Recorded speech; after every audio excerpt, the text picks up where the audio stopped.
السلام علیکم۔ وہ چیخ یقیناً خادم ہی کی تھی۔ اسے ہماری مدد کی ضرورت تھی۔ میں نے رضوان کے ساتھ دوبارہ دوڑتے ہوئے چیخ کر کہا، وہ اب ہر قسم کی مدد سے بے نیاز ہو چکا ہے۔ رضوان نے بھی چیخ کر کہا، اگر ہم رکے تو ہمارا بھی یہی حشر ہو سکتا ہے۔ دھمک کی آواز کچھ دیر رک کر پھر سنائی دینے لگی۔ مجھے یہ اندازہ لگانے میں دیر نہیں لگی کہ اس مرتبہ اس پراسرار مخلوق کا رخ ہم سے مختلف سمت میں تھا۔ رضوان اب بھی میرا ہاتھ پکڑ کر تیزی سے دوڑے جا رہا تھا۔ میں نے اس کے ہاتھ کو جھٹکتے ہوئے کہا، اب بھاگنے کی ضرورت نہیں، وہ بلا ہماری طرف نہیں آ رہی، تم ٹارچ نکالو۔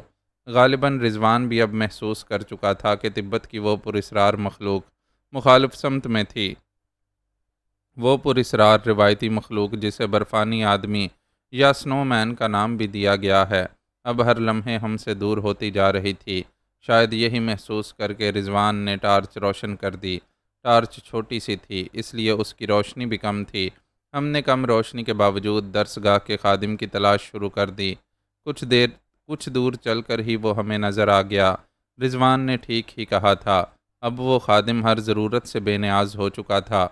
اس کی گردن ٹوٹی ہوئی تھی اور شاید اس کی موت بھی گردن کی ہڈی ٹوٹنے ہی سے واقع ہوئی تھی۔ کیا اس نے پراسرار مخلوق کو دیکھا ہوگا؟ رضوان نے دبی زبان سے پوچھا۔ شاید، میں نے جواب دیا۔ مجھے خادم کی موت کا افسوس تھا۔ نہ وہ ہمارے ساتھ آتا نہ مارا جاتا۔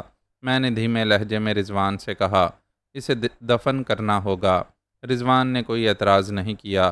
شاید اسے میرے جذبات کا اندازہ ہو گیا تھا۔ زمین کھودنے کا تو سوال ہی نہیں تھا۔ ہم نے برف ہٹا کر گھڑا سا بنایا، پھر اس میں خادم کو لٹا کر برف کو برابر کر دیا۔ اب سفر کا آغاز کس سمت کیا جائے؟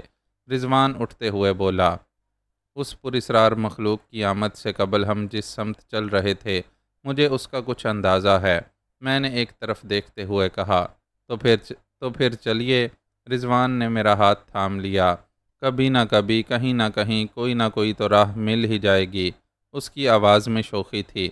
میرے ہونٹوں پر مسکراہٹ آ گئی۔ رضوان کو اس کے اصل روپ میں دیکھ کر مجھے خوشی ہوئی تھی۔ اب وہ موت سے قطعی خوف زدہ معلوم نہیں ہوتا تھا۔ میرے اندازے کے مطابق وہ بستی اب تقریباً آدھے میل سے کچھ زیادہ فاصلے پر ہوگی۔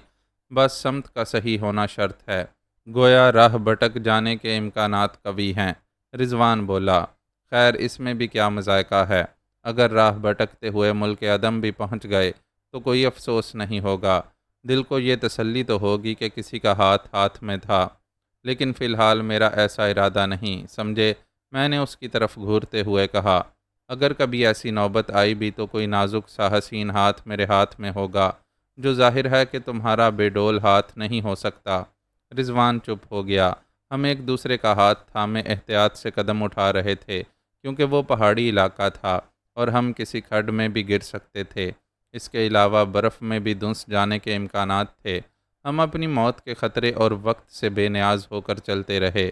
میرا جسم اب ٹھنڈ اور تھکن سے اتنا سن ہو چکا تھا کہ نہ مجھے ہوا کی تندی کا احساس رہا تھا، نہ جسم میں چبھتے ہوئے برف کے ذرات کا۔ یہ احساس تک ختم ہو گیا تھا کہ میں چل رہی ہوں، بس میرے قدم مشینی انداز میں اٹھے جا رہے تھے۔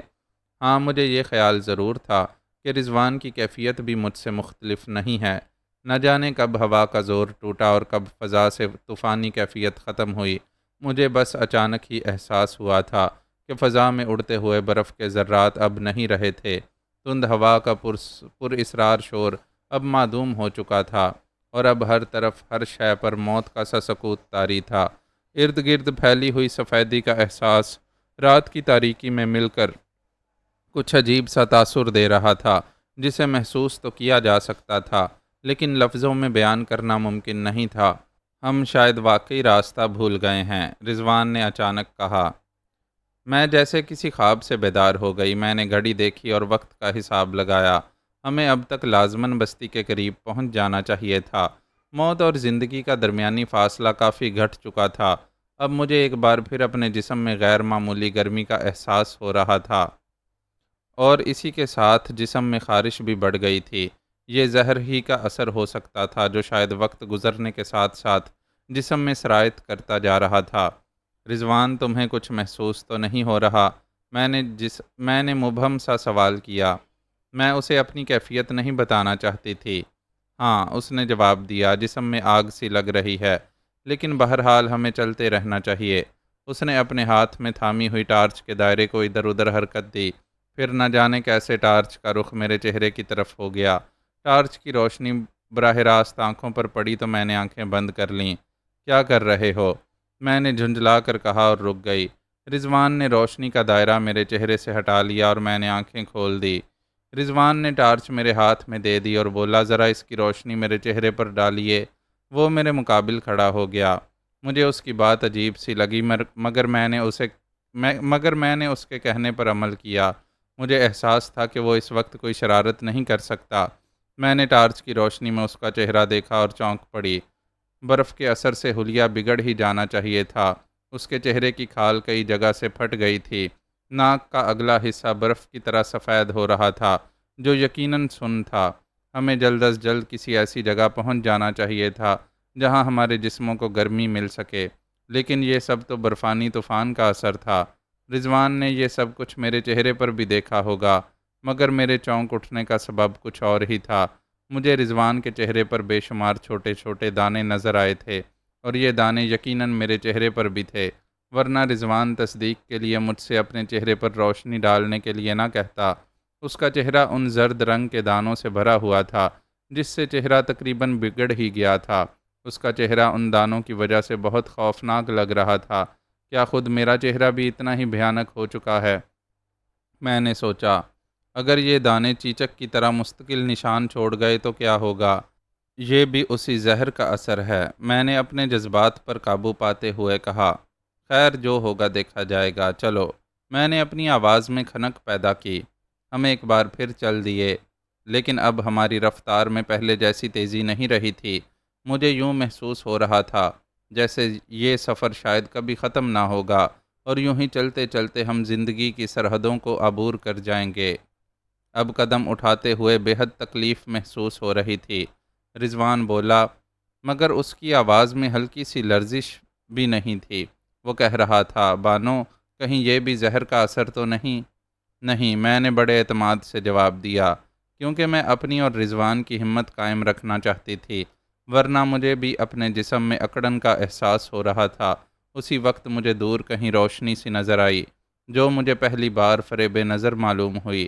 میں نے اس سمت غور سے دیکھا، روشنی واقعی تھی۔ میرے اعصاب تن گئے اور میں نے رضوان کو مخاطب کیا، وہ دیکھو روشنی نظر آ رہی ہے، زندگی کی روشنی۔ یقیناً یہ روشنی بستی ہی میں ہوگی۔ میں نے روشنی کی سمت ہاتھ اٹھایا۔ ہاں، روشنی نظر تو آ رہی ہے، لیکن یہ روشنی کچھ عجیب سی ہے۔ رضوان نے بھی روشنی کی سمت دیکھا، پھر بولا، یہ روشنی کسی دیے یا لیمپ کی نہیں ہو سکتی۔ رضوان نے غلط اندازہ نہیں لگایا تھا۔ لیمپ یا چراغ کی روشنی تاریکی میں کسی نقطے کی طرح نظر آتی ہے۔ کھڑکی سے آنے والی روشنی میں بھی اتنا پھیلاؤ نہیں ہوتا۔ یوں لگتا تھا جیسے بادلوں کی اوٹ سے اچانک چاند نکل آئے۔ اس وقت چاند کے گرد ایک ہالہ سا نظر آتا ہے۔ یہ روشنی بھی ایسے ہی چاند کی مانند تھی۔ یہ روشنی بستی کی ہی ہو سکتی ہے۔ میں نے رضوان کو مخاطب کیا، بھلا یہاں ویرانے میں چراغاں کون کرنے آئے گا؟ رضوان کچھ نہ بولا اور میرے ہمراہ اس روشنی کی طرف بڑھتا رہا۔ روشنی دیکھ کر زندگی کی امید بندھ گئی تھی۔ اب جسم میں اکڑن کے باوجود میری رفتار میں بھی تیزی آ گئی تھی، اور رضوان بھی میرے قدم سے قدم ملا کر چل رہا تھا۔ ہم تیز تیز چلتے ہوئے روشنی تک پہنچے تو ہماری تمام امیدوں پر اوس پڑ گئی۔ وہ روشنی بستی کی نہیں تھی۔ چھوٹے چھوٹے ٹیلوں کے درمیان ایک مستح جگہ تین اطراف سے گری ہوئی تھی۔ وہی جگہ چاندنی سے مشابہ روشنی سے منور تھی، لیکن اس روشنی کا مخزن کہیں نظر نہیں آ رہا تھا۔ یہ روشنی کس چیز کی ہے؟ رضوان نے حیرت زدہ آواز میں کہا اور چند قدم آگے بڑھا۔ روشنی کے وسط میں کسی شے پر برف کا ڈھیر تھا۔ میرے دل میں بھی تجسس پیدا ہوا اور میں نے رضوان کی بات کا جواب دیے بغیر برف کو ہٹانا شروع کر دیا۔ رضوان بھی میرے قریب آ گیا تھا۔ یہ تو کوئی بت معلوم ہوتا ہے، رضوان بولا۔ رضوان کا خیال درست ثابت نہ ہوا۔ جب برف ہٹ گئی تو اس کے نیچے سے ایک انسانی جسم برآمد ہوا۔ جسم سے زیادہ اسے پنجر کہنا مناسب ہوگا۔ اگر ہڈیوں پر کھال منڈی نہ ہوتی تو وہ ڈھانچہ نظر آتا۔ یہ شاید برفانی موسم کا شکار ہونے والا کوئی بدنصیب انسان ہے۔ میں نے اس پنجر کو بغور دیکھتے ہوئے کہا، اور اس کے بیٹھنے کا انداز تو دیکھیے بانو، یوں لگتا ہے جیسے کوئی بھکشو آسن مارے گیان دھیان میں مصروف ہو۔ رضوان حیرت زدہ آواز میں بولا۔ مجھے بھی اس کے یوں بیٹھنے پر حیرت ہوئی۔ اگر وہ واقعی برف کے طوفان میں گر کر مر گیا تھا تو اس کی لاش کو نشست کی حالت میں نہیں ہونا چاہیے تھا۔ میں نے لاش کے چہرے پر نگاہ ڈالی تو اور بھی حیران ہوئی۔ اس کے چہرے سے اطمینان جھلک رہا تھا اور موت کا کرب نہیں تھا۔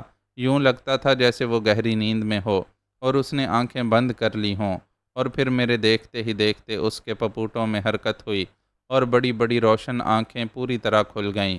میں اچھل پڑی اور رضوان نے بھی میرا ہاتھ پکڑ لیا۔ مان اس کے ہونٹ ہلے اور ہمیں اس کی آواز سنائی دی، تم نے مجھے گہری اور پرسکون نیند سے بیدار کر دیا۔ میں گہری نیند میں عظیم گوتم سے ہم کلام تھا۔ تم لوگ کیا چاہتے ہو؟ اس کی آواز سن کر ایسا لگ رہا تھا جیسے وہ کسی گہرے کنویں سے بول رہا ہو۔ عظیم گوتم کے عظیم پیرو، ہم اجنبی ہیں اور راستہ بھٹک گئے ہیں۔ میں نے اسے مخاطب کیا، ہم تمہیں گہری نیند سے بیدار نہیں کرنا چاہتے تھے، ہم تمہارے گیان دھیان میں مخل ہوئے اس پر معذرت خواہ ہیں۔ کچھ دیر وہ بخشو خاموش رہا، پھر اس کی آواز ابھری، وہ دل جو دوسروں کے دکھ پر تڑپ اٹھیں، وہ دل بہت عظیم ہیں، اور تم دونوں کے سینوں میں بھی ایسے ہی دل دھڑک رہے ہیں۔ ابھی یہ دل دھڑکنا بھی نہیں بھول سکتے۔ جاؤ کہ تمہیں کوئی گزند نہیں پہنچا سکتا، اور تمہاری منزل بھی اب دور نہیں۔ امید کی روشنی تمہاری رہنمائی کرے گی۔ لبوں کی حرکت رک گئی، پپوٹے پھر روشن آنکھوں پر پردوں کی طرح گر گئے، اور بخشو کا جسم کسی پتھر کے بت کی مانند ہو گیا۔ اس کے ساتھ ہی ہمارے ارد گرد پھیلی ہوئی روشنی معدوم ہو گئی۔ میں نے اپنے دل میں ایک غیر معمولی جوش محسوس کیا۔ بخشو کے الفاظ میری سماعت میں اب تک گونج رہے تھے۔ اس نے مجھے اور رضوان کو زندگی کی نوید دی تھی، اور وہ بھی ان ساعتوں میں جب ہم اپنی دانست میں موت سے قریب تر ہو چکے تھے۔ میں نے بخشو کی طرف سے نگاہ ہٹائی اور اطراف کا جائزہ لیا۔ مجھے ایک سمت روشنی دکھائی دی، اور وہ روشنی کسی حالے کی مانند نہیں تھی، وہ روشنی کسی آبادی ہی کی نشاندہی کر رہی تھی۔ ہم ایک بار پھر چل پڑے۔ اب ہمارا رخ اسی روشنی کی طرف تھا۔ ہمیں یقین تھا کہ وہی روشنی ہماری منزل مقصود تھی۔ بانو، کیا آپ کو وہ روشنی متحرک نظر آ رہی ہے؟ رضوان نے میرے قدم سے قدم ملاتے ہوئے سوال کیا۔ نہیں تو، میں نے جواب دیا۔ لیکن تم نے یہ سوال کیوں کیا؟ دراصل مجھے کچھ ایسا خیال ہوا تھا جیسے اب ہم اس سمت نہیں جا رہے جس سمت ہم نے سفر کا آغاز کیا تھا۔ رضوان نے خیال آرائی کی۔ میرا خیال ہے کہ ایسا نہیں ہے، میں بولی، اور تیز تیز قدم اٹھانے لگی۔ حالانکہ تیز چلنے میں مجھے دقت ہو رہی تھی۔ وقت کی تال سے ہمارے قدموں کی چاپ ہم آہنگ ہوتی رہی۔ ہمارے قدم اٹھتے رہے اور جسم اکڑتے رہے۔ لمحہ بلمحہ جسم میں تشنجی کیفیت بڑھتی جا رہی تھی۔ میرا دل چاہ رہا تھا کہ اپنے جسم کو ادھیڑ ڈالوں۔ خارش اپنی انتہا کو پہنچ چکی تھی۔ جو حال میرا تھا وہی رضوان کا۔ ہم ایک دوسرے کی طرف دیکھتے اور ہم دونوں ہی کے ہونٹوں پر مسکراہٹ ابھر آئی۔ شاید اس طرح ہم غیر ارادی طور پر ایک دوسرے کی ہمت بندھاتے تھے۔ ابھی حوصلہ نہ ہارنا کہ لبوں پر مسکراہٹ باقی ہے۔ ابھی دل چھوٹا نہ کرنا کہ میں زندہ ہوں۔ ابھی یوں ہی مسکراتے رہنا کہ موت کو شکست دینی ہے۔ ابھی اسی طرح چلتے رہنا کہ میں تمہارے ساتھ ہوں۔ ہونٹوں پر ابھرنے والی مسکراہٹیں ایک دوسرے سے بہت کچھ کہہ رہی تھیں۔ ہمیں اس روشنی تک پہنچنے کے لیے زیادہ دور نہیں چلنا پڑا۔ اب وہ بہت قریب آ گئی تھی۔ اب ہم پر یہ بات واضح ہو چکی تھی کہ وہ روشنی ایک چھوٹی سی کٹیا کی روشن دان نما کھڑکی سے چھن کر باہر آ رہی تھی، اور یہی روشنی ہمیں بستی تک کھینچ لائی تھی۔ ہمیں اپنے پاؤں پر کھڑا رہنا اب دوبر ہو رہا تھا۔ پتہ نہیں وہ زہر کا اثر تھا یا تھکن کا کہ مجھے یوں محسوس ہو رہا تھا جیسے میری روح میرے جسم کا ساتھ چھوڑ دینا چاہتی ہو۔ دل سینے میں ڈوبا جا رہا تھا اور جسم تشنج کا شکار تھا۔ میرے ساتھ ساتھ تھکے تھکے قدم اٹھاتا ہوا رضوان مان لڑکھڑایا اور زمین پر گر پڑا۔ میں نے اس کا ہاتھ پکڑ کر اسے اٹھانا چاہا۔ اس کی آنکھیں کھلی ہوئی تھیں اور ہونٹوں پر ایک پھیکی سی مسکراہٹ تھی، جیسے وہ زبردستی مسکرانے کی کوشش کر رہا ہو۔ رضوان، رضوان، ہم منزل تک پہنچ گئے ہیں۔ اٹھو، اٹھو، بس ذرا سی ہمت اور کر لو، میں نے اسے سہارا دیتے ہوئے کہا۔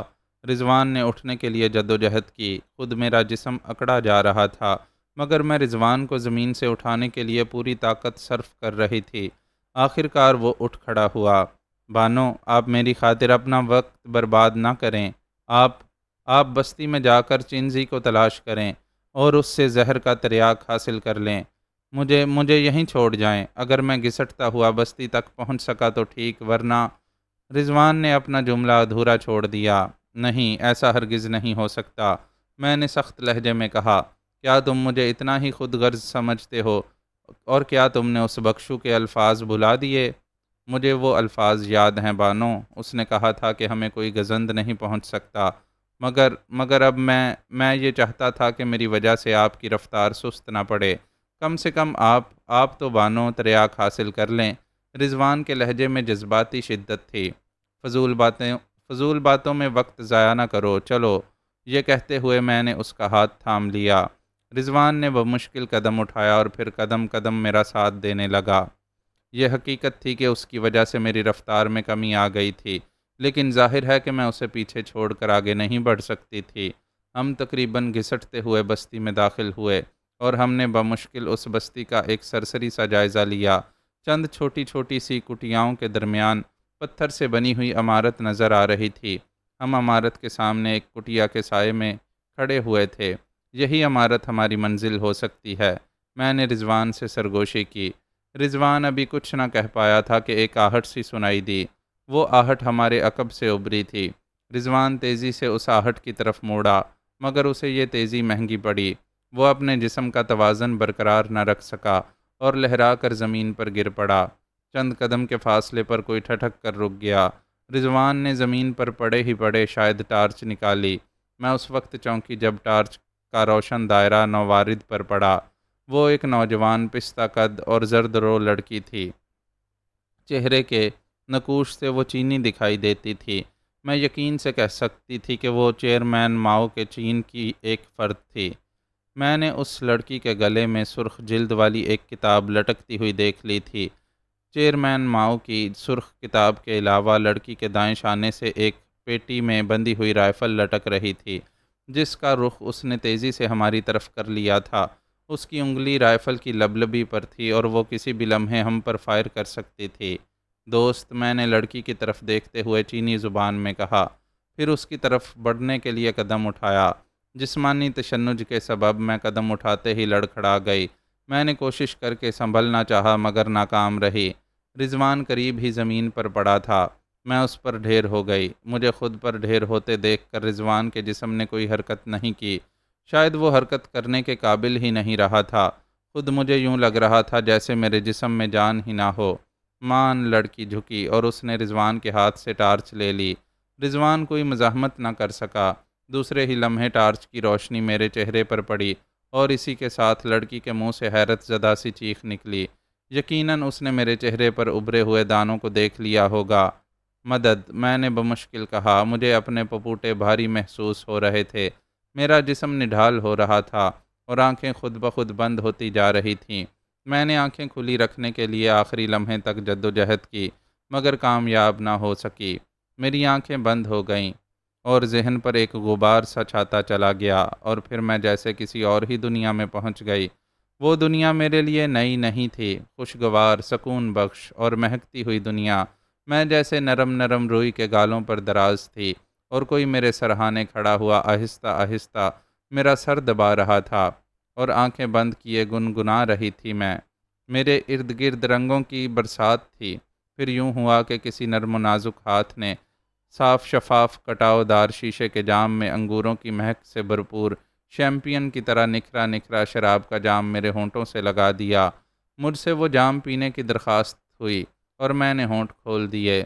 گرم گرم سیال آگ سی میرے وجود میں اترتی چلی گئی اور پھر میں نے اپنے انگ انگ میں بجلیاں سی دوڑتی محسوس کیں۔ کیف و بے خودی کے حدود میں داخل ہوتے ہی میں نے ساقی کو اپنی آغوش میں سمیٹ لیا۔ مجھے وہ کھنکتی ہوئی ہنسی مانوس محسوس ہوئی۔ میں نے اسے غور سے دیکھا اور پہچان لیا۔ وہ شبانہ تھی، لذت ہی لذت، خواب ہی خواب، رنگ ہی رنگ شبانہ، وہ گریز پا شبانہ، وہ ادائے ناز شبانہ کہ جس کے تصور ہی سے انفاس میں خوشبو بس جائے آنکھوں میں رنگ لہرانے لگیں۔ ہاں وہی شبانہ جس کی آرزو کی جائے اور اس آرزو میں ساری عمر بتا دی جائے۔ ہاں وہی شبانہ زینہ زینہ میرے وجود میں اترتی چلی جا رہی تھی۔ نہ جانے ہم کب تک ایک دوسرے میں گم رہے اور پھر نہ جانے کب ایک دوسرے سے لپٹ کر سو گئے۔ کسی بچے کے رونے کی آواز سے میری آنکھ کھلی اور میں نے حیرت سے ارد گرد کا جائزہ لیا کہ میں کہاں ہوں۔ نہ اب وہ رنگ تھے، نہ خوشبو، نہ شبانہ۔ خواب تھا، جو کچھ کے دیکھا، جو سنا افسانہ تھا۔ میں نے خود کو ایک قالین پر پڑے پایا۔ سامنے ہی چھوٹے سے آتش دان میں آگ جل رہی تھی۔ آتش دان کے پاس ہی میری طرف رخ کیے وہ پستہ قد چینی لڑکی بیٹھی ہوئی تھی۔ اس کا بچہ گود میں لیٹا ہوا دودھ پی رہا تھا اور وہ سرخ کتاب کو بڑے غور سے پڑھ رہی تھی۔ اس کی رائفل اس وقت بھی اس کے شانے سے لٹک رہی تھی۔ عام سی شکل و صورت کی وہ چینی لڑکی اپنے بچے کو سینے سے چمٹائے مجھے بہت بھلی لگی۔ پانی، میں نے مدھم سی آواز میں کہا۔ مجھے اپنا گلا خشک محسوس ہو رہا تھا۔ لڑکی میری آواز سن کر چونک پڑی۔ اس نے میری طرف دیکھا اور عجیب سے انداز میں مسکرائی۔ اس کی مسکراہٹ معنی خیز تھی، مگر اس وقت میں اسے کوئی معنی نہ دے سکی۔ وہ مجھ سے بغیر کچھ کہے اپنے بچے کو سینے سے لگائے ہوئے کمرے سے باہر چلی گئی۔ میں اٹھ کر بیٹھ گئی۔ بیٹھتے ہی میری نظر رضوان پر پڑی۔ وہ مجھ سے ذرا دور اسی قالین پر سو رہا تھا۔ رضوان کے چہرے پر ابھرے ہوئے دانے اب موجود نہیں تھے، البتہ ان کے کچھ نشانات سے باقی تھے۔ میں نے رضوان کا چہرہ دیکھ کر خود اپنے چہرے پر ہاتھ پھیرا۔ مجھے اپنے چہرے پر بھی دانوں کے ابھار محسوس نہیں ہوئے۔ ہاتھ اور جسم کے دوسرے کھلے ہوئے حصوں کا جائزہ لینے سے پتہ چلا کہ دانے تمام جسم پر نکلے ہوں گے۔ فکر نہ کریں، یہ نشانات بھی جاتے رہیں گے۔ لڑکی کی آواز سنائی دی اور میں چونک پڑی۔ میں اپنے جسم کا جائزہ لینے میں اتنی منہمک تھی کہ مجھے لڑکی کے کمرے میں داخل ہونے کی خبر ہی نہ ہو سکی تھی۔ اس نے پانی سے بھرا ہوا پیالہ میری طرف بڑھا دیا۔ میں نے پیالہ لیتے ہوئے اس کے بھولے اور معصوم سے چہرے کو دیکھا۔ پھر میری نگاہ نے ایک ہی لمحے میں اس کے سراپا کا جائزہ لے لیا۔ گلے میں لٹکتی ہوئی سرخ کتاب اس کے عقیدے کی پختگی کا اعلان کر رہی تھی۔ سینے سے چمٹا ہوا بچہ اس کی بھرپور محبت کا مظہر تھا، مگر شانے سے لٹکتی ہوئی خودکار رائفل میری سمجھ سے باہر تھی۔ بھلا اس رائفل کو کسی جذبے کی علامت سمجھا جاتا؟ موت کا وہ نشان اس لڑکی کی شخصیت سے میل نہیں کھاتا تھا۔ مجھے یاد تھا کہ اس نے مجھے اور رضوان کو دیکھتے ہی کتنی پھرتی اور مستعدی سے اپنی رائفل سنبھالی تھی۔ وہ یقیناً ہتھیاروں کے استعمال سے پوری طرح آگاہ اور تربیت یافتہ تھی۔ میں نے ایک نتیجہ اخذ کیا۔ ہر وقت اس وزنی ہتھیار کو شانے سے لٹکائے رکھنا اس بات کا ثبوت تھا کہ اس کے کچھ دشمن ضرور ہیں جن سے نبرد آزما ہونے کے لیے وہ ہر وقت اپنے پاس رائفل رکھتی ہے۔ اس لڑکی کے متعلق میرے ذہن میں متعدد سوالات گردش کر رہے تھے، مگر میں نے سب سے پہلے زہر کے بارے میں سوال کیا۔ تم نے مجھے کس طرح بچا لیا؟ میں نے اس سے یہ سوال چینی زبان میں نہیں، تبتی زبان میں کیا تھا، اور تبتی زبان استعمال کرنے کا ایک مقصد تھا۔ میں جاننا چاہتی تھی کہ وہ تبتی زبان سے واقف ہے یا نہیں، اور اگر واقف نہیں تو پھر اس کا مطلب یہی ہوتا کہ وہ تبت میں نوارد ہے۔ بڑی خوش قسمت خاتون ہیں، لڑکی نے مسکرا کر بڑے شائستہ انداز میں جواب دیا۔ جواب دینے کے لیے اس نے تبتی زبان ہی کا استعمال کیا تھا۔ چند لمحے توقف کے بعد وہ پھر بولی، میرے پاس اس زہر کا توڑ ہر وقت رہتا ہے جس کا شکار آپ اور آپ کی ساتھی ہوئے۔ لیکن تمہیں کیسے معلوم ہوا کہ مجھے اور میرے ساتھی کو زہر دیا گیا ہے؟ میں نے پوچھا۔ آپ دونوں کے چہروں پر اس مخصوص زہر کی علامت دیکھ کر جو بہت کم لوگوں کے پاس ہے، اور انہی کے پاس اس زہر کا تریاک بھی ہے۔ میں نے آپ کے چہرے پر ابھرے ہوئے دانے دیکھ کر ہی سمجھ لیا تھا کہ آپ کو زہر دیا گیا ہے، اور کون سا زہر دیا گیا ہے، چینی لڑکی نے بتایا۔ اوہ، میں نے اپنے چہرے پر ہاتھ پھیرا۔ اب آپ کے چہرے پر کوئی دانہ نہیں، مطمئن رہیے۔ جو تھوڑے بہت نشانات رہ گئے ہیں وہ بھی ختم ہو جائیں گے۔ تو وہ تریاک مجھے تم نے پلایا تھا؟ میں نے ایک طویل سانس لیتے ہوئے کہا۔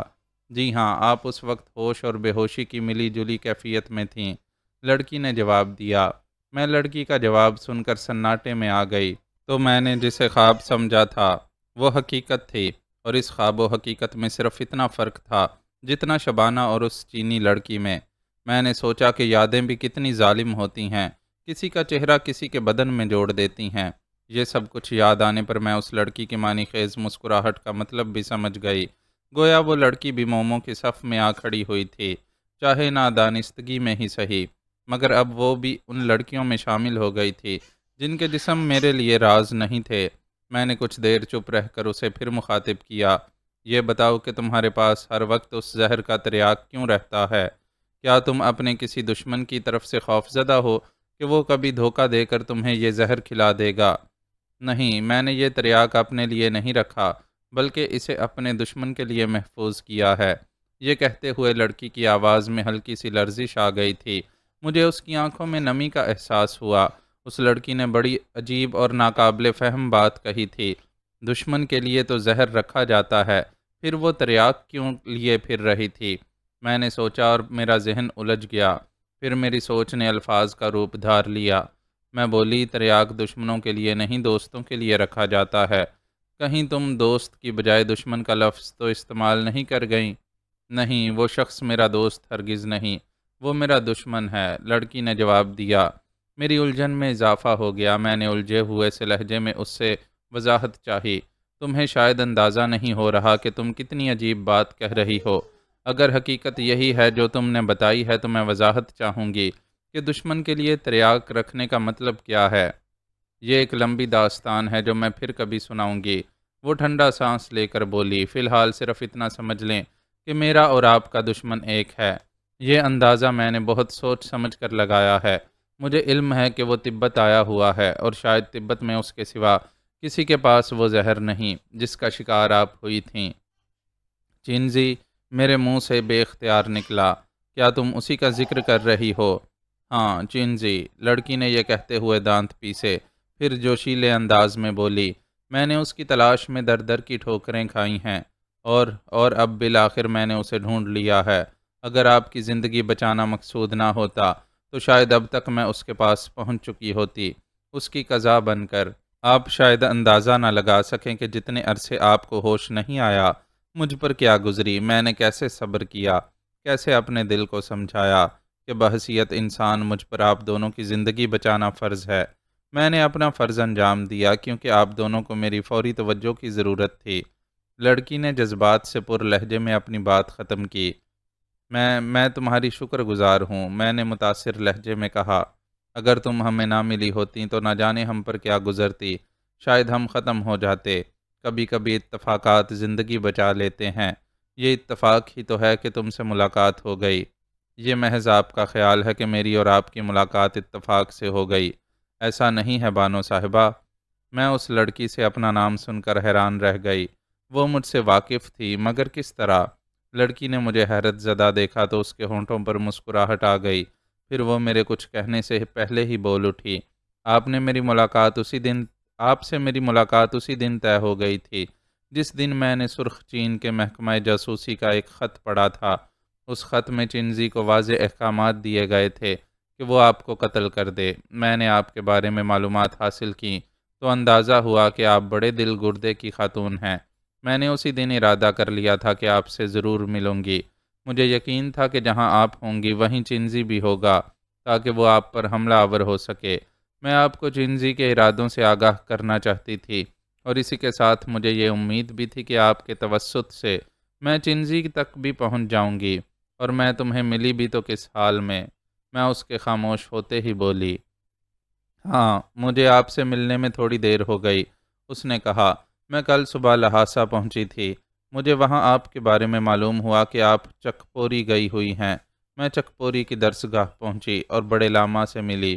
بڑے لاما نے مجھے آپ کے بارے میں تفصیلات سے آگاہ کیا۔ یہ سن کر کہ چنزی نے آپ کو زہر دے دیا ہے اور آپ اس کی تلاش میں روانہ ہوئی ہیں، میں فوراً اٹھ کھڑی ہوئی۔ میں طوفان ہی کے دوران میں وہاں سے روانہ ہو گئی۔ بڑے لاما نے میرے ہمراہ ایک خادم بھی بھیج دیا تھا تاکہ میں بآسانی اس بستی تک پہنچ سکوں اور راہ نہ بھٹکوں، مگر شاید آپ راستہ بھٹک گئی تھیں، میں اسی لیے آپ سے پہلے یہاں پہنچ گئی۔ مگر تمہیں یہ کیسے معلوم ہوا کہ میں بستی تک نہیں پہنچ سکی؟ اور یہ کہ جب تم تبت کے لیے اجنبی ہو تو تبتی زبان کیسے جانتی ہو؟ میں نے ایک ساتھ دو سوال کر دیے۔ آپ کے پہلے سوال کا جواب یہ ہے کہ بستی میں گنتی کے صرف چند مکانات ہیں۔ میں نے اور بڑے لاما کے خادم نے ان مکانوں کے ارد گرد گھوم کر پورا جائزہ لیا۔ ہمیں ہر طرف سکون کے آثار نظر آئے۔ پھر ہم اس چھوٹے سے گھر میں چلے آئے۔ یہ گھر ایک مقامی باشندے کا ہے جو بڑے لاما کے خادم کا واقف کار ہے، لڑکی نے وضاحت کی۔ پھر میرے دوسرے سوال کا جواب دیا۔ میں نے چین ہی میں ایک عرصے قبل تبتی زبان سیکھ لی تھی اور مجھے یہ زبان سکھانے والا خود چینزی تھا۔ بڑے لاما کا خادم: اور وہ مقامی باشندہ ہے کہاں؟ میں نے پوچھا۔ وہ دونوں باہر ہیں، لڑکی نے بتایا۔ چینزی جس عمارت میں ٹھہرا ہوا ہے وہ دونوں اس عمارت کی نگرانی کر رہے ہیں۔ آپ اب مجھے بھی اجازت دیجیے، میں چلوں گی۔ کہاں؟ میں نے چونک کر کہا۔ مجھے اسی عمارت تک جانا ہے۔ لڑکی نے اپنے بچے کے سر پر ہاتھ پھیرتے ہوئے کہا، جو اب سو چکا تھا۔ اب صبح ہونے میں زیادہ دیر نہیں ہے۔ میں صبح ہونے سے پہلے پہلے چنزی پر قابو پا لینا چاہتی ہوں۔ بانو، آپ نہیں جانتی کہ چنزی پر قابو پا لینا میری زندگی کا حاصل ہے۔ میں نہ جانے کب سے خواب دیکھ رہی ہوں، اس کی موت کا خواب۔ میری آنکھیں اب یہ خواب دیکھتے دیکھتے تھک چکی ہیں کہ وہ میرے سامنے زمین پر پڑا ہوا ایڑیاں رگڑ رہا ہے۔ اس کے چہرے پر بے شمار چھوٹے چھوٹے دانے ابھر رہے ہیں۔ زہر کا تریاک اس کے سامنے ہے۔ وہ شیشے کی طرف کھسکتا ہے اور میں تریاک کی شیشی کو مزید آگے بڑھا کر رکھ دیتی ہوں۔ اس کی زندگی جیسے تریاک کی شیشی میں بند ہے، مگر وہ تریاک حاصل نہیں کر پاتا۔ اس کے ارد گرد موت کے سائے رقص کر رہے ہیں۔ وہ موت کے قدموں کی چاپ سن رہا ہے اور لمحہ بلمحہ موت سے قریب تر ہوتا جا رہا ہے۔ میں اسے زبردستی زہر کھلانے کے بعد تریاک نہیں دیتی اور وہ سسک سسک کر دم توڑ دیتا ہے۔ یہ ہے وہ خواب جسے میں حقیقت بنا دینا چاہتی ہوں۔ وہ بھولی بھالی معصوم سی چینی لڑکی اس طرح آنکھیں بند کیے بولے جا رہی تھی جیسے وہ واقعی خواب دیکھ رہی ہو اور ساتھ ساتھ مجھے خواب کی تفصیلات بتاتی جا رہی ہو۔ اس لڑکی کا خواب بڑا بھیانک تھا، مگر اس کے چہرے پر ایک عجیب سی طمانینت اور خوشگواری تھی، جیسے وہ خواب اس کے لیے بہت حسین خواب ہو۔ میرے دل میں بھی یہی خواہش پیدا ہوئی کہ اس لڑکی کا خواب حقیقت بن جائے۔ اس کا دل جس آگ میں جل رہا ہے وہ آگ بجھ جائے، اس کے دل بے قرار کو قرار آ جائے۔ سنو، میں بھی اس عمارت تک تمہارے ساتھ چلوں گی۔ میں نے اسے خواب کی دنیا سے حقیقت کی دنیا میں کھینچ لیا اور اس نے آنکھیں کھول دیں۔ آپ واقعی ویسی ہی ہیں جیسا میں نے آپ کے بارے میں سنا تھا، لڑکی نے مجھے تعریفی نظروں سے دیکھتے ہوئے کہا۔ میں آپ کو ساتھ لے جانے میں قطعی اجتناب نہ کرتی، مگر زہر نے آپ کو کمزور کر دیا ہوگا۔ دوبارہ پوری جسمانی طاقت بحال ہونے میں کچھ وقت لگے گا۔ میرا خیال ہے کہ آپ اس وقت شاید اپنے پیروں پر بھی نہ کھڑی ہو سکیں۔ مجھے اپنے جسم میں ہلکی ہلکی سنسناہٹ کا احساس ہو رہا تھا۔ میرا سر بھی کچھ بھاری سا تھا، لیکن اس لڑکی نے میری حالت کا غلط اندازہ لگایا تھا۔ میرا خیال تھا کہ میں یقیناً کھڑی ہو سکتی ہوں۔ یہ سوچ کر میں نے فوری طور پر کھڑا ہونا چاہا اور میری آنکھوں کے سامنے اندھیرا آ گیا۔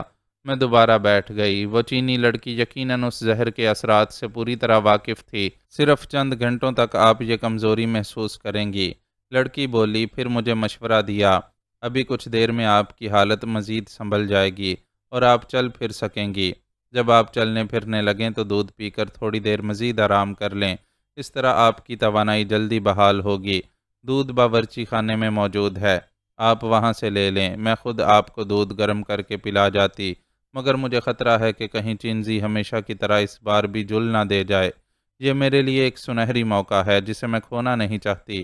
آپ کے ساتھی کو بھی اب ہوش آتا جا رہا ہے، انہیں بھی آپ کی مدد چاہیے، اس لیے آپ کا یہیں رکنا زیادہ مناسب ہے۔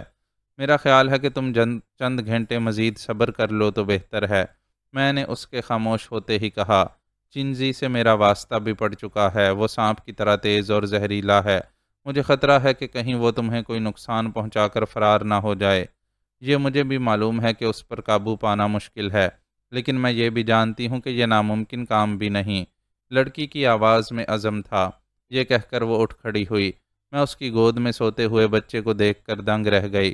مجھے یہ علم نہیں تھا کہ وہ اپنے ہمراہ بچے کو بھی لے جائے گی۔ سنو، تم اپنے بچے کو تو یہاں چھوڑ جاؤ، کیا تمہیں احساس نہیں کہ تم موت اور زندگی کا کھیل کھیلنے جا رہی ہو؟ میں نے اس سے کہا۔ وہ جاتے جاتے پلٹی اور مڑ کر بولی، بانو آپ فکر مند نہ ہوں، میں اپنے بچے کو جان بوجھ کر ساتھ لے جا رہی ہوں۔ اگر بازی پلٹ گئی تو کم از کم مرتے وقت مجھے یہ دکھ تو نہ ہوگا کہ میں مرنے سے پہلے اپنے بچے کو آخری بوسہ نہ دے سکی۔ یہ کہہ کر وہ تیزی کے ساتھ کمرے سے نکل گئی۔ میں اسے حیرت سے جاتے ہوئے دیکھتی رہی۔ وہ عجیب نڈر اور جری لڑکی تھی۔ پتہ نہیں چینزی نے اسے کیا دکھ پہنچایا تھا۔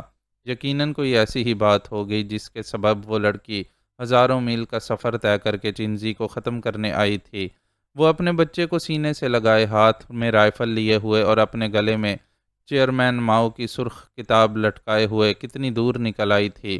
اس کا بھی تو کوئی گھر ہوگا جہاں وہ کبھی سکون سے رہتی ہوگی، پھر اس نے گھر کا سکھ چین کیوں تج کر دیا؟ اس کا شوہر کہاں ہے؟ میرے ذہن میں لڑکی سے متعلق مختلف سوالات ابھرتے رہے، اور پھر میں یہ سمجھ ہی گئی کہ اس معصوم سی لڑکی کو چینزی نے کیا دکھ پہنچایا ہوگا۔ کوئی یوں ہی تو کسی کی جان کا در پہ نہیں ہو جاتا۔ رضوان کو اب ہوش آ گیا تھا اور اس نے آنکھیں کھول دی تھیں۔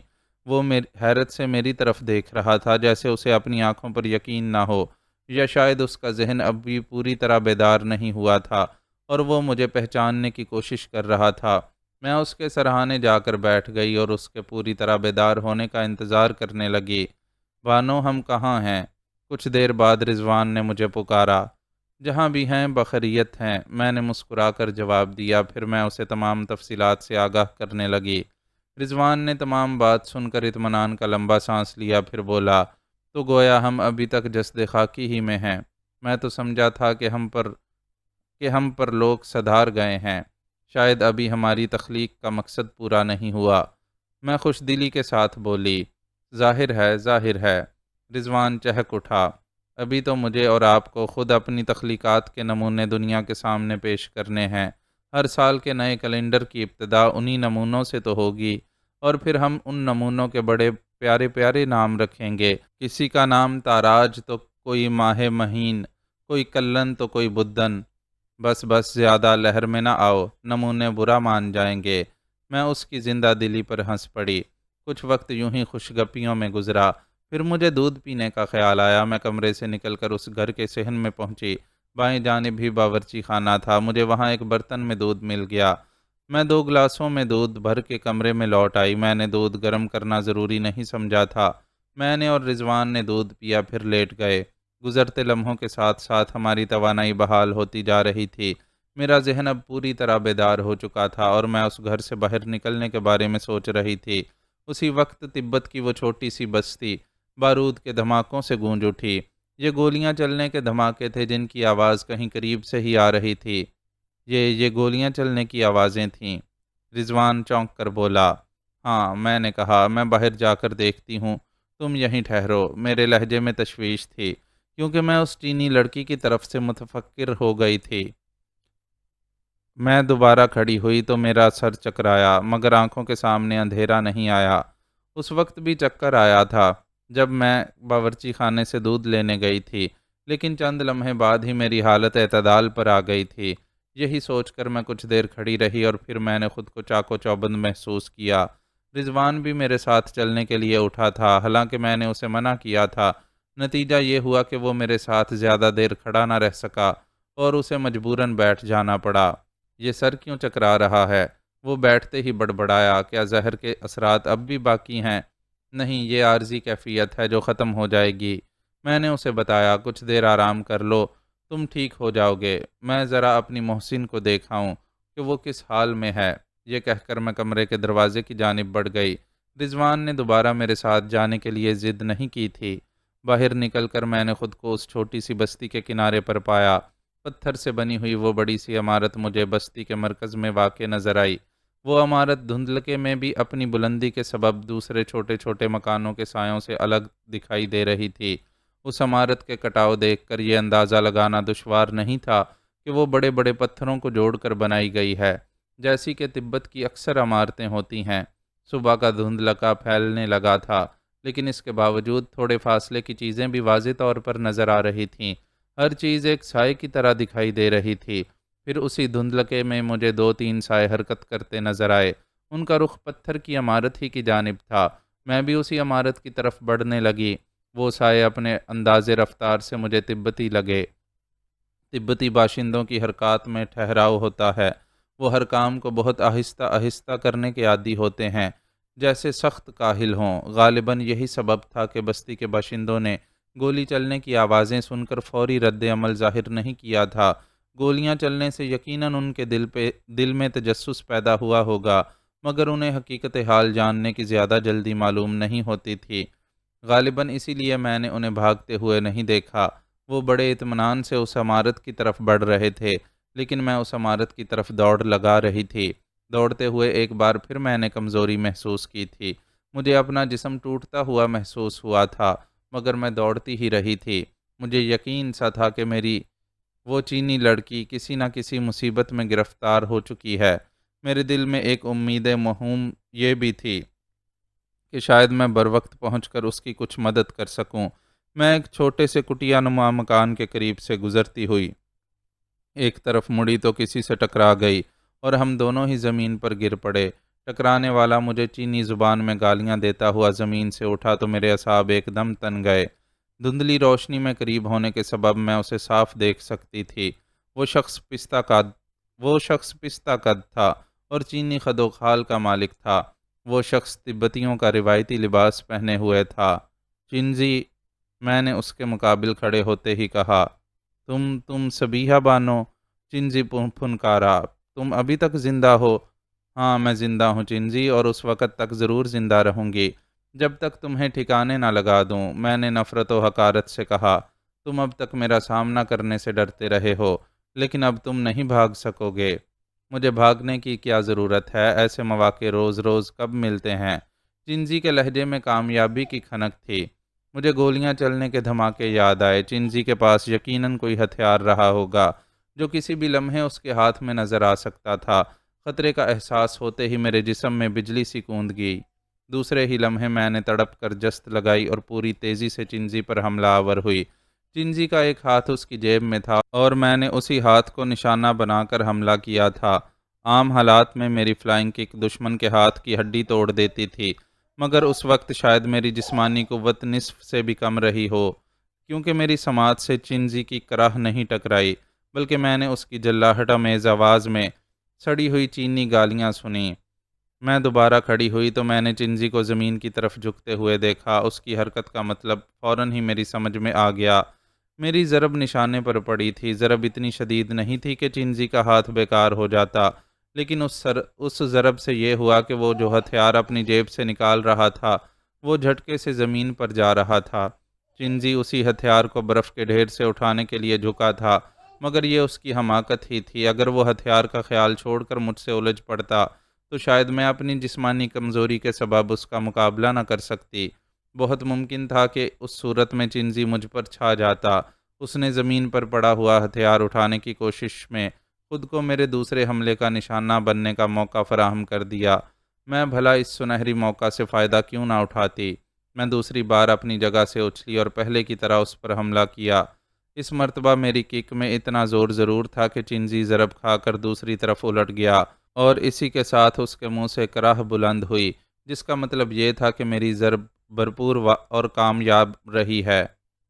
میں نے دوبارہ اٹھنے میں جلدی نہیں کی۔ میں نے اندازہ لگایا کہ چنزی کا ہاتھ برف کے ایک ڈھیر کی طرف بڑھ رہا تھا۔ میں نے اس برف کے ڈھیر کی جانب غور سے دیکھا اور پھر دوسرے ہی لمحے میرا ہاتھ تیزی سے آگے بڑھا اور ایک سرد دھات کے دستے سے ٹکرایا۔ میں نے چنزی سے پہلے اس کے ہتھیار پر قبضہ کر لیا۔ وہ ایک ریوالور تھا جو غالباً امریکی ساخت کا تھا۔ میں نے ریوالور کا رخ فوراً ہی چنزی کی طرف کر دیا۔ چنزی زمین سے اٹھنے کی کوشش کر رہا تھا۔ مجھے اس زہریلے سانپ سے کوئی ہمدردی نہیں تھی، لیکن میں اسے آسان موت بھی مارنا نہیں چاہتی تھی۔ اس وقت میری آنکھوں میں موموں کا خون آلود حسین چہرہ گھوم رہا تھا، اور وہ حسین چہرہ مجھ سے تقاضا کر رہا تھا کہ میں اس کا بھرپور انتقام لوں۔ میں نے ریوالور سیدھا کیا اور چنزی کے نچلے دھڑ کا نشانہ لے کر گولی چلا دی۔ فضا ایک دھماکے سے گونج اٹھی، اور اسی دھماکے کے ساتھ چنزی کی کرہ چیخ سنائی دی۔ میرا دل ایک انجانی مسرت سے دھڑک اٹھا۔ میں نے ایک بار پھر چنزی کا نشانہ لیا۔ اس بار میں اس کے پیر پر گولی چلانا چاہتی تھی، مگر میں ایسا نہ کر سکی۔ میں گولی چلانے سے پہلے چونک اٹھی تھی، کیونکہ اس وقت اچانک ہی فضا گھوڑے کی ٹاپوں سے گونج اٹھی تھی۔ میں نے چونک کر ان آوازوں کی طرف دیکھا۔ وہ گھوڑا سوار میرے سر پر پہنچ چکا تھا، اور اس کے انداز سے ظاہر ہو رہا تھا جیسے وہ مجھے اپنے گھوڑے کے پاؤں تلے رون دینا چاہتا ہو۔ مجھے اس کی زد سے بچنے کے لیے فوراً ایک طرف چھلانگ لگانا پڑی۔ چنزی، کسی نے دھیمے لہجے میں آواز دی۔ ادھر چنجی کی لرزتی ہوئی آواز سنائی دی۔ میری نظر گھوڑا رکتے ہی گھڑ سوار پر پڑی جو سائے کی طرح دکھائی دے رہا تھا۔ اس کا بلند قد و قامت دیکھ کر میرے ذہن میں ایک نام گونجا، مہنتی۔ دھیمے لہجے میں چنجی کو پکارنے والی آواز بھی مہنتی کی آواز سے مشابہ تھی۔ گھوڑے کی زد سے بچنے کے لیے میں نے جس سمت چھلانگ لگائی تھی ادھر کٹیا نما مکان کی دیوار تھی اور میں اسی سے ٹکرا گئی تھی۔ دیوار سے ٹکرانے کے سبب میرے بائیں ہاتھ پر شدید ضرب لگی تھی۔ میں نے اپنی تکلیف کو نظر انداز کر کے اپنی پوزیشن تبدیل کی کیونکہ یہ وقت ضائع کرنے کے لیے نہیں تھا۔ میں نے ریوالور سیدھا کر کے گھڑ سوار کے سر کا نشانہ لیا اور فائر کر دیا، لیکن اسی وقت وہ نیچے جھک گیا۔ میرا وار خالی گیا۔ میری چلائی ہوئی گولی اس کے سر کا نشانہ بنائے بغیر چند انچ اوپر سے گزر گئی۔ غالباً گھڑ سوار نے چنجی کو گھوڑے پر سوار کرانے کے لیے جھک کر گھوڑے پر بیٹھنے میں مدد دینا چاہی ہوگی، کیونکہ وہ دوبارہ فوراً ہی سیدھا ہو گیا تھا۔ اس بار اس کے سائے کے ساتھ ہی مجھے چنجی کا سایہ بھی نظر آیا۔ میں نے ایک اور فائر کیا، لیکن مجھے پتہ نہ چل سکا کہ گولی نشانے پر لگی یا نہیں، کیونکہ فوراً ہی گھوڑا اچھلا تھا اور تیزی سے ایک جانب دوڑنے لگا۔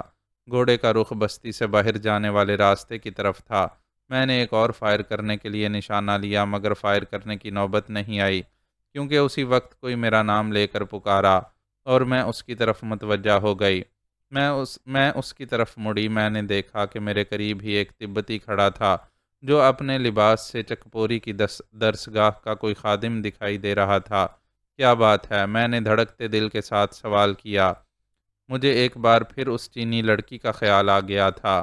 وہ شدید زخمی ہو گئی ہے، اسے گولی لگی ہے، خادم نے لرزتی آواز میں جواب دیا۔ وہ چینی لڑکی گولی کا شکار ہو گئی؟ نہیں، میں تقریباً چیخ پڑی۔ دوسرے لمحے میں تیزی سے اٹھی اور اس عمارت کی طرف دوڑنے لگی۔ مجھے علم تھا کہ وہ چینی لڑکی اسی پتھروں سے بنی ہوئی عمارت میں ہوگی۔ تیز دوڑنے کی شاید اتنی کوشش میں نے کبھی نہیں کی تھی۔ میرے قدم لمحہ بلمحہ تیز سے تیز تر ہوتے جا رہے تھے۔ عمارت کے کھلے دروازے سے میں اندر داخل ہوئی۔ مجھے راستہ تلاش کرنے میں کوئی دشواری پیش نہیں آئی۔ عمارت کے جو دروازے کھلے نظر آئے میں ان میں گھستی چلی گئی۔ آخر کار میں اس کمرے تک پہنچنے میں کامیاب ہو گئی جہاں وہ چینی لڑکی زخمی حالت میں موجود تھی۔ اس کمرے کے فرش پر قالین بچھا ہوا تھا اور قالین میں 2-3 لیمپ روشن تھے۔ بچے کے رونے کی آواز سے کمرہ گونج رہا تھا۔ وہ قالین پر ایک طرف پڑا ہوا بلک رہا تھا۔ قریب ہی اس بچے کی بہادر ماں اپنے ہی لہو میں نہائی ہوئی بیٹھی تھی۔ اس کے ہاتھ میں لمبے اور چمکتے ہوئے پھل کا بڑا سا چاقو تھا جسے وہ ایک لیمپ کی تیز لو پر گرم کر رہی تھی۔ لڑکی کے چہرے پر کرب کے آثار تھے مگر جب اس نے آہٹ پا کر میری طرف دیکھا تو اس کے ہونٹوں پر مسکراہٹ ابھر آئی۔ وہ مسکراہٹ شاید میں کبھی نہ بھول سکوں۔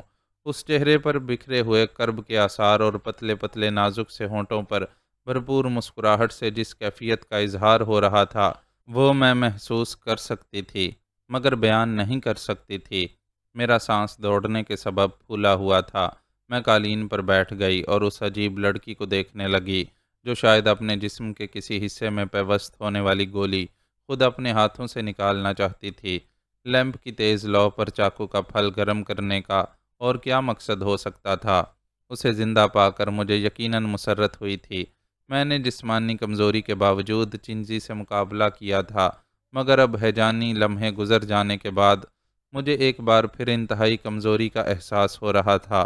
میرا دل چاہ رہا تھا کہ میں آنکھیں بند کروں اور سو جاؤں مگر شوق مجھے آنکھیں کھلی رکھنے پر مجبور کر رہا تھا۔ میں لمبے لمبے سانس لیتی رہی اور نیم باز آنکھوں سے اس چینی لڑکی کو تکتی رہی۔ اس نے کئی بار مجھے مسکرا کر دیکھا مگر زبان سے کچھ نہ بولی۔ شاید اس نے میری حالت دیکھ کر اندازہ لگا لیا تھا کہ میرے سانس قابو میں نہیں اور میں شاید اس کی بات کا جواب نہ دے سکوں۔ وہ غالباً سمجھ چکی تھی کہ مجھے آرام کی ضرورت ہے۔ میں نے دیکھا کہ اس لڑکی نے اپنے لبادے نما لباس کو اس جگہ سے پھاڑ دیا جہاں خون ہی خون نظر آ رہا تھا۔ گولی شاید اس کی ران میں لگی تھی اور ران ہی میں پیوست تھی۔ جسم کے اس حصے کا وہ خود آپریشن کر سکتی تھی، لیکن ایسا کرنے کے لیے جس ہمت اور دل گردے کی ضرورت ہوتی ہے وہ ہر ایک کے پاس تو نہیں ہوتا۔ لڑکی نے ایک بار پھر مجھے مسکرا کر دیکھا اور اپنے پتلے پتلے ہونٹ بینچ لیے، پھر مان اس نے چاقو کا تپتا ہوا پھل اپنے زخم میں اتار لیا۔ دوسرے لمحے مجھے گوشت جلنے کی بو محسوس ہوئی اور اسی کے ساتھ چاقو کا پھل زخم سے باہر آ گیا۔ اس کے منہ سے دبی دبی سی سسکیاں نکلیں اور شدید تکلیف سے چہرے کا رنگ سفید پڑ گیا، مگر اس کی ہمت نے جواب نہیں دیا۔ اس نے چاقو کا پھل دوبارہ زخم میں اتارا اور اس کی نوک سے گولی تلاش کی۔ پھر چند لمحے بعد گولی زخم سے باہر آ گئی۔ گولی باہر نکلتے ہی جیسے اس کی ہمت جواب دے گئی، اس نے آنکھیں بند کیں اور سسکیاں بھرتے بھرتے بے ہوش ہو گئی۔ میں اب اپنی سانسوں پر قابو پا چکی تھی۔ میں جلدی سے اٹھی اور قریب جا کر اس کے زخم کا جائزہ لیا۔ گولی نے شاید ران کی ہڈی کو نقصان نہیں پہنچایا تھا، لیکن خون کافی بہا تھا اور اب بھی بہہ رہا تھا۔ لڑکی شاید وہاں میرے پہنچنے سے پہلے ہی آپریشن کی پوری تیاریاں کر چکی تھی۔ میں نے لیمپ کے قریب ہی جلے ہوئے کپڑے کی راکھ رکھی ہوئی دیکھی۔ اسی کے قریب کپڑے کی کئی لمبی لمبی پٹیاں موجود تھیں۔ میں نے زخم میں راکھ بھر کر پٹیاں باندھ دیں۔ جب خون بہنا بند ہو گیا تو مجھے کسی قدر اطمینان ہوا۔ میں جب اس کمرے میں پہنچی تھی تو کچھ دیر بعد ہی وہاں دو افراد اور داخل ہوئے تھے، مگر میں نے انہیں دیکھنے کے بعد ان سے کچھ نہیں کہا۔ میں پوری طرح لڑکی کی طرف متوجہ رہی تھی۔ وہ دونوں بھی خاموشی سے سب کچھ دیکھتے رہے تھے اور انہوں نے درمیان میں کوئی مداخلت نہیں کی تھی۔ ان میں سے ایک درس گاہ کا خادم تھا اور دوسرا ایک مقامی باشندہ، جو غالباً اس خادم کا واقف کار تھا۔ چینی لڑکی مجھے ان دونوں کے بارے میں پہلے ہی بتا چکی تھی۔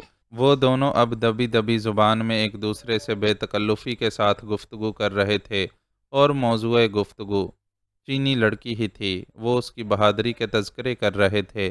میں نے خادم کو قریب آنے کا اشارہ کیا۔ وہ قریب آ گیا تو میں بولی، تم اس کے پاس رہو۔ میں نے بے ہوش چینی لڑکی کی طرف اشارہ کیا۔ اگر اسے ہوش آ جائے اور یہ پانی وغیرہ مانگے تو دے دینا۔ میرے الفاظ ختم ہی ہوئے تھے کہ چینی لڑکی کا بچہ ایک مرتبہ پھر زور زور سے رونے لگا۔ درمیان میں وہ چپ ہو گیا تھا۔ میرے کہنے سے پہلے ہی اس مقامی تبتی نے بچے کو گود میں اٹھا لیا اور بہلانے لگا۔ میں نے کمرے میں موجود لیمپوں میں سے ایک لیمپ اٹھایا اور دروازے کی جانب بڑھی۔ میں اس پوری عمارت کا جائزہ لینا چاہتی تھی جہاں کچھ دیر پہلے لازماً چینزی ٹھہرا ہوا تھا۔ امکان تھا کہ کوئی کام کی بات معلوم ہو جاتی۔ وہ کافی بڑی عمارت تھی اور اپنے طرز تعمیر سے کوئی قدیم مسافر گاہ معلوم ہوتی تھی۔ عمارت کے بیشتر کمرے بند تھے، جیسے انہیں مدتوں سے استعمال نہ کیا گیا ہو۔ صرف 2-3 کمروں سے ایسا معلوم ہوتا تھا جیسے ان میں کوئی رہ چکا ہو، مگر ان میں بھی کوئی ایسی شے نظر نہیں آئی جس سے مکینوں کی شخصیت پر کوئی روشنی پڑ سکتی ہو یا کوئی خاص بات پتہ چل سکتی ہو۔ میں نے صرف ایک بات ضرور محسوس کی کہ ان کمروں کو چھوڑ کر جانے والوں کو وہاں سے جانے کی زیادہ جلدی نہیں تھی۔ یہ اندازہ میں نے ان کمروں میں موجود کچھ سامان سے لگایا۔ بے ترتیبی ضرور تھی، مگر اتنی بھی نہیں کہ جلد بازی کا اندازہ لگایا جا سکتا۔ یقیناً سامان باندھنے کا کام سکون و اطمینان سے کیا گیا ہوگا۔ تو کیا چینزی اور اس کے ساتھیوں کو چینی لڑکے کے حملے کے پہلے سے خبر تھی؟ میں نے سوچا، اور یہ کہ چینزی کے ہمراہ صرف ایک شخص تھا یا کئی؟ کیا وہ حملہ ہونے ہی کے منتظر تھے کہ حملہ ہو اور وہ حملہ آور سے نمٹ کر فرار ہو جائیں؟ میں ان سوالوں کے جوابات کی تلاش میں سوچ کی اس منزل پر پہنچ گئی جہاں میں نے واضح طور پر ایک نتیجہ اخذ کر لیا۔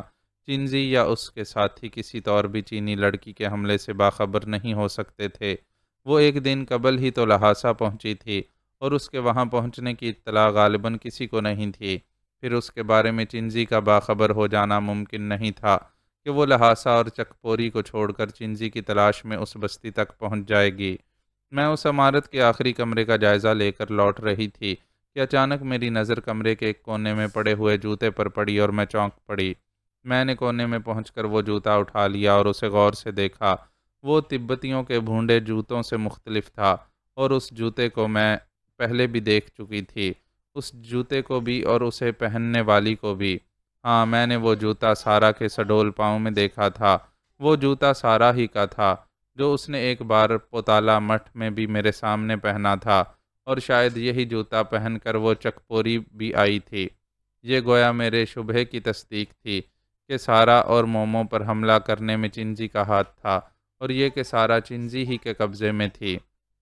میرا ذہن ایک بار پھر الجھ کر رہ گیا۔ سارا کے جوتے کی اس عمارت کے ایک کمرے میں موجودگی اس بات کا ثبوت تھی کہ وہ اس بستی میں ضرور آئی تھی، اور نہ صرف بستی ہی میں آئی تھی بلکہ اسے اس عمارت میں بھی رکھا گیا تھا۔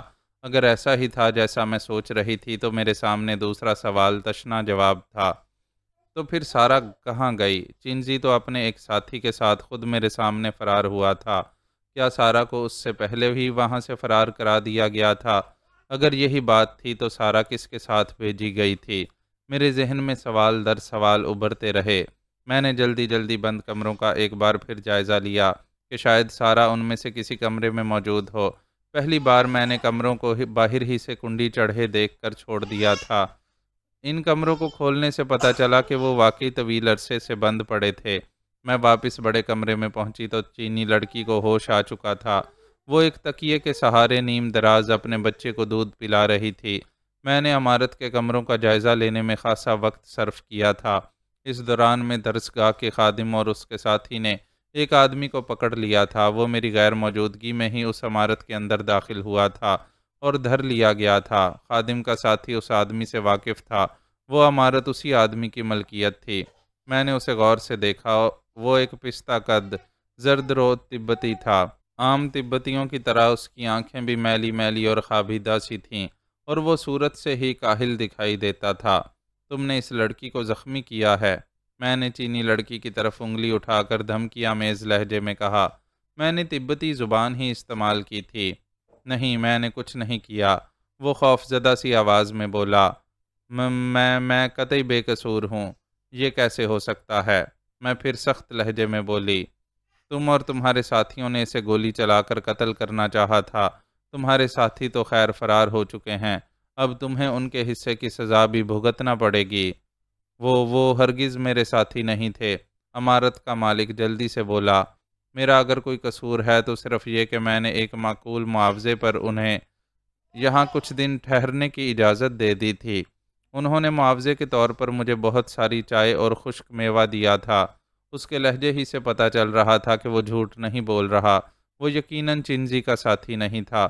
اگر ایسا ہوتا تو دوبارہ اس عمارت میں داخل ہونے کی حماقت نہ کرتا۔ اس نے معاوضے کے بارے میں بھی جو صورت بتائی تھی وہ غلط نہیں تھی۔ مجھے علم تھا کہ تبت میں سکہ تو رائج ہے مگر اس کا استعمال کم ہے۔ لوگ زیادہ تر آپس میں سامان تبدیل کر لیتے ہیں۔ تجارت اور لین دین کا یہ قدیم طریقہ چھوٹی سی بستی میں خاص طور پر عام تھا۔ مجھے عمارت کے مالک پر کوئی شبہ نہیں تھا مگر تفصیلات اگلوانے کے لیے اسے ڈرانا دھمکانا ضروری تھا اور میری یہ ترکیب خاطر خواہ کامیاب رہی۔ عمارت کے مالک نے مجھے بہت کچھ بتایا۔ وہ باتیں جن سے میرا ذہن الجھا ہوا تھا کافی حد تک واضح ہو گئیں۔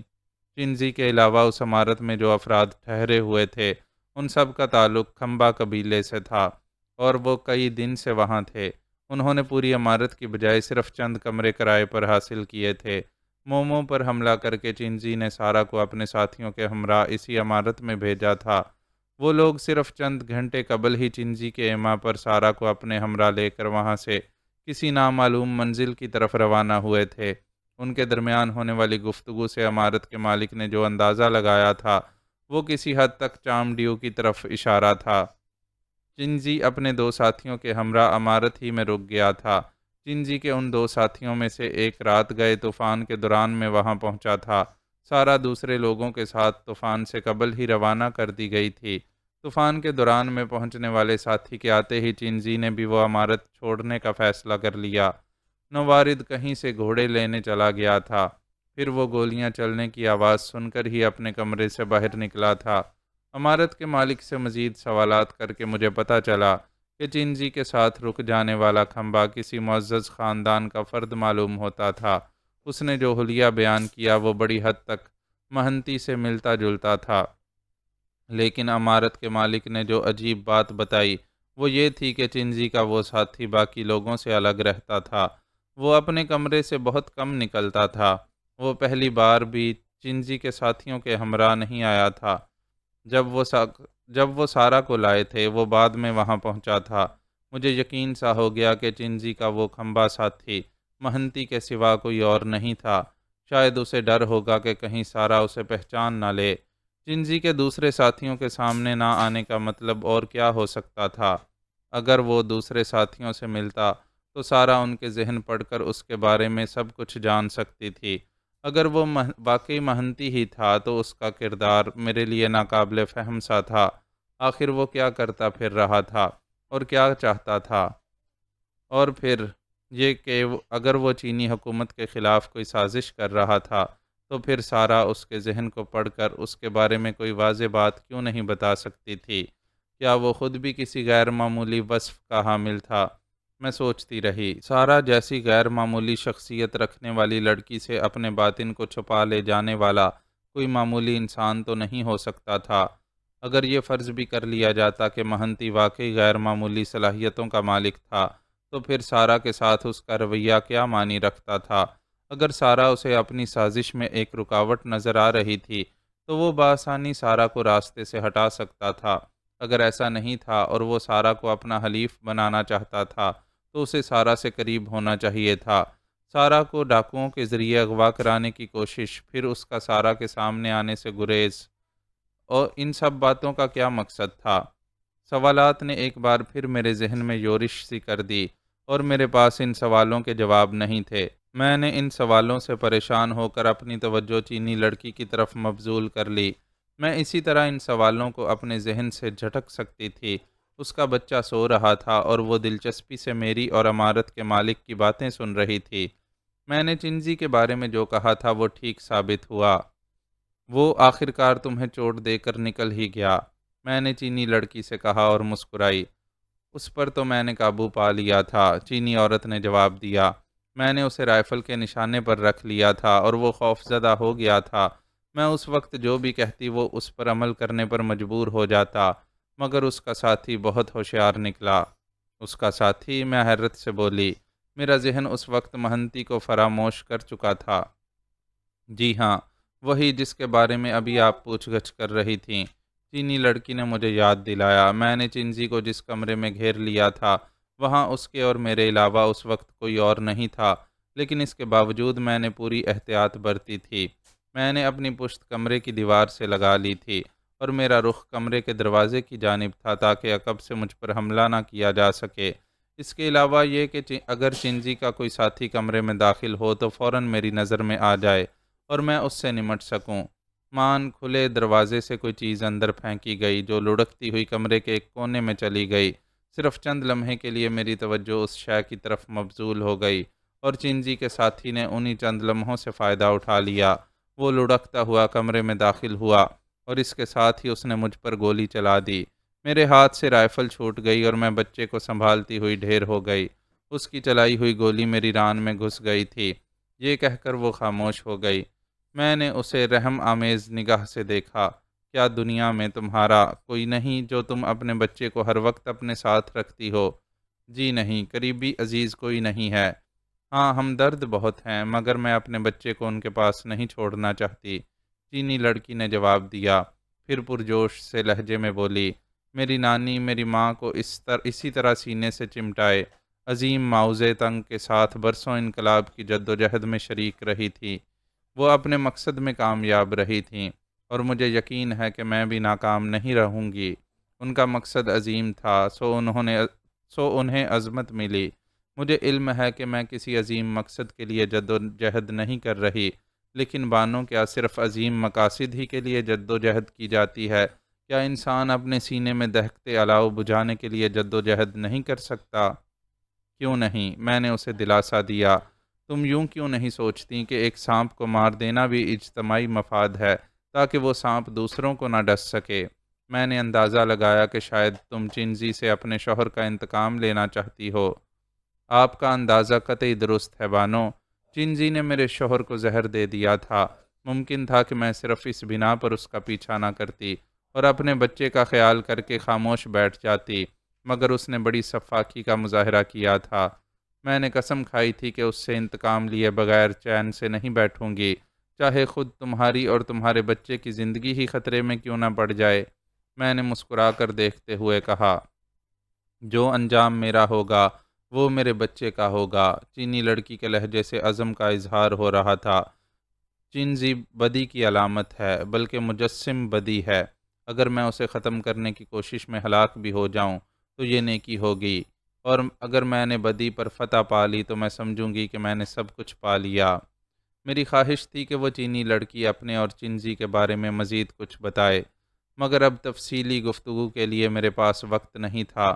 میں نے اسی لیے مزید کوئی سوال نہیں کیا۔ معزز ناظرین و سامعین، لائک، کمنٹس اور شیئر ضرور کریں۔ شکریہ۔